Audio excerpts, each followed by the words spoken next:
तो फ्रेंड्स, आज हम लोग क्वाड्रेटिक इक्वेशन का क्वेश्चन करेंगे जो जेईई मेन 2013 में आया था। इससे पहले हम लोग ने क्वाड्रेटिक इक्वेशंस के क्वेश्चन जो जेईई 2002 से लेके 2012 तक आए हैं वो कर चुके हैं। आज हम लोग 2013 का क्वेश्चन करेंगे, तो चलिए शुरू करते हैं। तो हमारा पहला क्वेश्चन क्या है कि द रियल नंबर के for which the equation 2x³ + 3x + k = 0 has two distinct real roots in 0 से लेके 1 तक। ठीक है, मतलब हमें बताना किस k के लिए 2x³ + 3x + k का दो डिस्टिंक्ट रियल रूट होगा 0 से लेके 1 तक।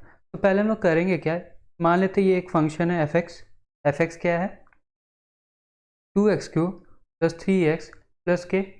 इसको हम एक बार डिफ्रेंशिएट करते हैं। तो अगर f(x) को डिफ्रेंशिएट करेंगे तो f(x) आएगा और वो क्या आएगा 6x² + 3। तो अगर हमसे कोई पूछा जाएगा कि f(x) कैसा है, पॉजिटिव है कि नेगेटिव, तो हम लोग क्या बोलेंगे, ये पॉजिटिव है क्योंकि 6x² भी पॉजिटिव और 3 भी पॉजिटिव। तो अगर f(x) पॉजिटिव है तो f(x) कैसा फंक्शन हुआ, f(x) हमारा कैसा फंक्शन हुआ, इंक्रीजिंग फंक्शन हुआ। तो अगर f(x) इंक्रीजिंग फंक्शन हुआ तो x 0 से लेके x1 तक फंक्शन क्या करेगा, इंक्रीज करेगा। तो x = 0 से लेके x = 1 तक फंक्शन इंक्रीज करेगा। ठीक है, अब आते हैं क्वेश्चन में। क्वेश्चन क्या बोला है, दो डिस्टिंक्ट रियल रूट होना चाहिए 0 से लेके 1 तक। तो अच्छा, किसी फंक्शन का दो डिस्टिंक्ट रूट कब होगा, जब वो x एक्सिस को दो जगह कट करेगा। जब वो x एक्सिस को दो जगह कट करेगा तभी उस फंक्शन का दो डिस्टिंक्ट रूट होगा। तो क्या ये x = 0 ले लेते हैं और ये x = 1। तो अगर इस फंक्शन का दो डिस्टिंक्ट रियल रूट होना है तो क्या करना होगा, इसको x एक्सिस को दो बार कट करना पड़ेगा। तो मान लेते हैं इसका ग्राफ कैसा होना चाहिए, कुछ इस तरीके से। ठीक है, मान लेते हैं ये आपका f0 है, ये नहीं ऐसे बनाते हैं। ठीक है, ये f0 है, ये f1 है। तो क्या इस फंक्शन का ये जो f(x) है, ठीक है, ये जो f(x) है, क्या उसका ये ग्राफ पॉसिबल है, सोचो सोचो, क्या इस f(x) का ये ग्राफ पॉसिबल है, या फिर कुछ इस तरीके से सोचिए, ये x = 0, ये x = 1। ठीक है, क्या ये ग्राफ पॉसिबल है, दोनों ग्राफ में एक्सिस को दो जगह कट किया जा रहा है और क्वेश्चन में वही पूछा था। लेकिन क्या ये f(x) का ये ग्राफ या ये ग्राफ दोनों में से कोई पॉसिबल है, नहीं पॉसिबल है। अब क्यों नहीं पॉसिबल है, क्योंकि यहाँ देखिए, यहाँ फंक्शन क्या हो रहा है, पहले x = 0 से हम लोग स्टार्ट कर रहे हैं तो फंक्शन इंक्रीज हो रहा है, लेकिन फिर क्या हो गया यहाँ इस पॉइंट के बाद डिक्रीज हुआ और फिर इस पॉइंट के बाद क्या हुआ, इंक्रीज हुआ। लेकिन जब हम लोग f(x) हम लोग को क्या पता है कि वो हमेशा इंक्रीजिंग है, मतलब f(x) हमारा यहाँ हमेशा इंक्रीजिंग फंक्शन रहेगा। लेकिन इस क्वेश्चन में क्या हो रहा है कि कभी इंक्रीज हो रहा है, कभी डिक्रीज हो रहा है, कभी इंक्रीज हो रहा है। अब इस ग्राफ में भी देखिए ये क्या हो रहा है, फंक्शन अभी इंक्रीज हो रहा है और फिर क्या हो रहा है, डिक्रीज हो रहा है। तो क्या ये भी फंक्शन का ग्राफ कभी पॉसिबल है, नहीं पॉसिबल है। लेकिन अगर हम ऐसा कुछ टाइप का ग्राफ बनाए, ये 0 और ये 1, तो ये क्या ये ग्राफ पॉसिबल है f(x) का, हाँ ये ग्राफ पॉसिबल है f(x) का। लेकिन जब ये ग्राफ पॉसिबल है तो ये एक्सिस को कितने जगह कट करेगा, एक ही जगह कट करेगा। तो इसका मैक्सिमम से मैक्सिमम कितना रियल रूट आ सकता है, 0 से लेके 1 के बीच में 1 आ सकता है। क्या कभी दो रियल रूट आएगा, नहीं आएगा। तो इसका आंसर क्या होगा, D does not exist. Hope आप लोग को समझ में आया होगा कि इसके दो रियल रूट 0 से लेके 1 के बीच में क्यों नहीं आएगा, क्योंकि फंक्शन का ग्राफ को क्या कहते हैं, इंक्रीजिंग और डिक्रीजिंग दोनों होना पड़ेगा अगर उसको एक्स एक्सिस को दो जगह कट करना है। अब एक और क्वेश्चन इसमें पूछते हैं कि अगर हमें k का वैल्यू बताइए, रियल नंबर k बताइए जिसके लिए फंक्शन का एक डिस्टिंक्ट रियल रूट होना चाहिए 0 से लेकर 1 तक। मतलब एक क्वेश्चन क्या है कि हमें k बताना है, वो फंक्शन सेम है, फंक्शन क्या था 2x³ + 3x + k, और बोला है कि 0 से लेके 1 तक एक रियल रूट होना चाहिए, तो हमें k के बारे में बताना है। और ऑप्शन वही सेम है, क्या है कि पहला जो k लाई कर रहा है आपका 1 से लेकर 2 तक, 2 से लेकर 3 तक और -1 से लेकर 0 तक। ठीक है, तो पहले क्या कहते हैं, वही f(x) क्या आया था 6x² + 3, मतलब ग्रेटर देन 0, तो मतलब f(x) कैसा फंक्शन है, इंक्रीजिंग फंक्शन है। ठीक है, चलो F0 का वैल्यू बताइए क्या होगा। F0 का वैल्यू 1 आएगा, F1 का वैल्यू क्या आएगा 5 + k आएगा।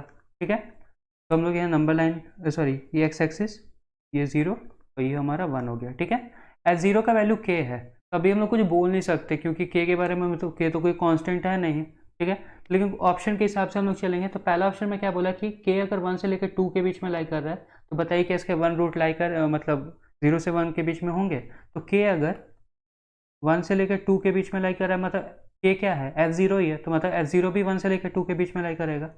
F0 भी 1 से लेकर 2 के बीच में लाई करेगा। अच्छा, अब 5 + k के बारे में बताना है तो क्या करना होगा, इसमें 5 ऐड कर देते हैं, उससे हमको F1 के बारे में पता चल जाएगा।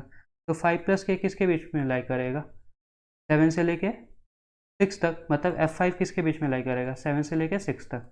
ठीक है, तो एक काम करते हैं, मतलब F0 कहाँ से कहाँ के बीच में लाई कर रहा है 1 से लेकर 2 तक। हम लोग ये वाई एक्सिस बना लेते हैं, सॉरी ये सही से बना ली, ये समझ लीजिए, ये 1 हो गया ये 2 हो गया। ठीक है, ये 1 ये 2, ये हमारा हो गया 5 और ये हो गया सॉरी ये हो गया हमारा 6 और ये हो गया 7। ठीक है, तो मतलब मान लेते हैं फंक्शन का वैल्यू F0 का वैल्यू 1 और 2 के बीच में कुछ ये है। ठीक है, क्योंकि फंक्शन इंक्रीजिंग है तो 1 जैसे अगर ये 1 के पास मतलब जैसे जैसे x बढ़ेंगे तो फंक्शन का वैल्यू भी इंक्रीज करेगा। ठीक है, और F1 का वैल्यू क्या आएगा, F1 का वैल्यू मान लेते हैं 6 से लेकर 7 तक। तो क्या बताइए, अगर ये ग्राफ होगा, अगर k का वैल्यू 1 से लेकर 2 के बीच में लाई करेगा, तो क्या कभी फंक्शन का मतलब जो fx का एक भी रियल रूट पॉसिबल है, नहीं पॉसिबल है। मतलब ऑप्शन नंबर ए तो भाई गया। ठीक है, ऑप्शन नंबर बी में चलते हैं। ऑप्शन नंबर बी क्या था, k कहाँ से कहाँ तक लाई कर रहा है, k क्या बोल रहा है 2 से लेकर 3 के बीच में लाई कर रहा है। तो अगर k हमारा 2 से लेकर 3 के बीच में लाई कर रहा है तो हम लोग क्या बोल सकते हैं कि F0 भी हमारा 2 से लेकर 3 के बीच में लाई कर रहा है। ठीक है, अगर और फिर k + 5 कहाँ से लेकर कहाँ तक लाई करेगा 8 से लेके 7 तक लाई करेगा। मतलब F5 भी हमारा कहाँ से लेके कहाँ तक लाई करेगा 8 से लेके 7 तक लाई करेगा। अब इस फंक्शन का ग्राफ बनाते हैं, ये 0 ये 1। ठीक है, 2 से लेके 3, ये हमारा 7 से लेके 8। ठीक है, F0 का वैल्यू अगर 2 से लेके 3 के बीच में तो मान लेते इधर है कुछ, और F1 का वैल्यू 7 से लेके 8 में कुछ ये तो ये है। तो अब ये फंक्शन इंक्रीजिंग है तो ऐसे ही ग्राफ बनेगा कुछ। तो क्या बताइए इस फंक्शन का भी क्या रियल रूट पॉसिबल है, नहीं पॉसिबल है, तो मतलब बी ऑप्शन भी गया। सी ऑप्शन क्या है, सी ऑप्शन है कि -1 से 0 के बीच में, -1 से 0 के बीच में हम इधर कर रहे हैं। सी ऑप्शन मतलब अगर k हमारा -1 से 0 के बीच में है, अगर k हमारा -1 से 0 के बीच में है तो मतलब F0 भी कहाँ से लेके कहाँ तक के बीच में रहेगा 0 से लेके -1 के बीच में। और k + 5 कहाँ से लेके कहाँ तक रहेगा 5 से लेके 4 के बीच में। तो फिर F5 भी कहाँ से लेके कहाँ तक रहेगा 5 से लेके 4 के बीच में। अब इस फंक्शन का ग्राफ बनाते हैं। ठीक है, ये 0 हो गया ये 1 हो गया। ठीक है, तो F0 का वैल्यू क्या है -1 से 0 के बीच में, मान लेते हैं यहाँ -1 है। ठीक है, और F5 का वैल्यू कहाँ से सॉरी हाँ ये F1 है, ये सारे F1 है, गलती से मैंने लिख दिया ये सारे F1 है। ठीक है, तो ये भी F1 है सॉरी। ठीक है, तो F1 कहाँ से लेके कहाँ तक लाई करेगा 4 से लेके 5 तक, तो 4 यहाँ और 5 यहाँ। ठीक है, मान लेते हैं F0 का वैल्यू कुछ ये है और F1 का वैल्यू 4 से लेके 5 तक यहाँ है, तो इसका ग्राफ कुछ ऐसे क्या होगा। तो क्या इस k = -1 से लेके 0 के बीच में क्या इस फंक्शन का एक भी रियल रूट पॉसिबल है, हाँ पॉसिबल है। तो हम लोग क्या बोलेंगे k बिलोंग्स टू -1 से लेके 0 के बीच में ही फंक्शन का एक रियल रूट पॉसिबल है। और जब k हमारा पॉजिटिव था मतलब 0 से ज़्यादा था तो किसी उस फंक्शन का एक रियल रूट भी पॉसिबल नहीं था। ठीक है, सबको समझ में आ गया होगा ये क्वेश्चन। ये एक नया क्वेश्चन था, मैंने ही पूछा था कि एक रियल रूट कब पॉसिबल हो, मतलब एक रियल रूट है तो बताइए k का इंटरवल क्या होगा। ठीक है, नेक्स्ट क्वेश्चन पे चलते हैं। नेक्स्ट क्वेश्चन, क्वेश्चन क्या है, if the equation x² + 2x + 3 = 0 and ax² + bx + c = 0 और abc रियल है, हैव अ कॉमन रूट, मतलब a/b b/c का रेशियो मतलब a/b b/c बताना है। तो पहले हम लोग क्या करते हैं, इसका डिस्क्रिमिनेंट एक बार फाइंड करके देखते हैं। ठीक है, तो जब इसका डिस्क्रिमिनेंट फाइंड करेंगे तो क्या आएगा 4 -4 × 3 मतलब -8। अच्छा, डिस्क्रिमिनेंट -8 आया, -8 मतलब नेगेटिव आया डिस्क्रिमिनेंट। और जब भी डिस्क्रिमिनेंट नेगेटिव आता है तो हम लोग क्या बोलते हैं, रूट्स कैसा होगा इमेजिनरी होगा। और जब भी इमेजिनरी रूट्स होगा तो भाई वो कॉन्जुगेट पेयर के साथ आएगा। कॉन्जुगेट पेयर मतलब मान लीजिए अगर एक root alpha plus iota beta है तो दूसरा रूट क्या होगा, अल्फ़ा माइनस आयोटा बीटा। इसी को हम लोग क्या बोलते हैं, कॉन्जुगेट पेयर। ठीक है, तो जब भी इमेजिनरी रूट आएगा तो किसके साथ आएगा, कॉन्जुगेट पेयर के साथ आएगा। अब क्वेश्चन में क्या बोला कि a common root, a common root, तो मान लेते हैं अल्फ़ा प्लस आयोटा बीटा इसका रूट है। तो अगर अल्फ़ा प्लस आयोटा बीटा इसका रूट है तो हम क्या बोले, जब भी इमेजिनरी रूट आएगा तो किसके साथ आएगा, कॉन्जुगेट पेयर के साथ आएगा। मतलब इसका दूसरा रूट ऑटोमेटिकली क्या हो जाना चाहिए, अल्फ़ा माइनस आयोटा बीटा। तो मतलब क्या यहाँ से पता चला, अगर इसका रूट मतलब इस क्वाड्रेटिक इक्वेशन का रूट भी अल्फा प्लस आयोटा बीटा और अल्फा माइनस आयोटा बीटा है, तो इस क्वाड्रेटिक इक्वेशन का भी root alpha plus iota beta और अल्फा माइनस आयोटा बीटा है। तो यहाँ से क्या पता चला कि दोनों के रूट्स कॉमन है, दोनों के जो भी रूट्स हैं वो कॉमन है। तो जब भी दो रूट्स कॉमन होते हैं तो कंडीशन क्या होता है कि एक्स स्क्वायर के कोफिशिएंट का रेशियो मतलब 1:a is equals to x के कोफिशिएंट का रेशियो मतलब 2:b is equals to constants के कोफिशिएंट का रेशियो मतलब 3:c। ये क्या होना चाहिए, बराबर होना चाहिए। तो हम लोग को ए बी सी का बताना है, तो ए बी सी इसको लैम्डा ले लेते हैं।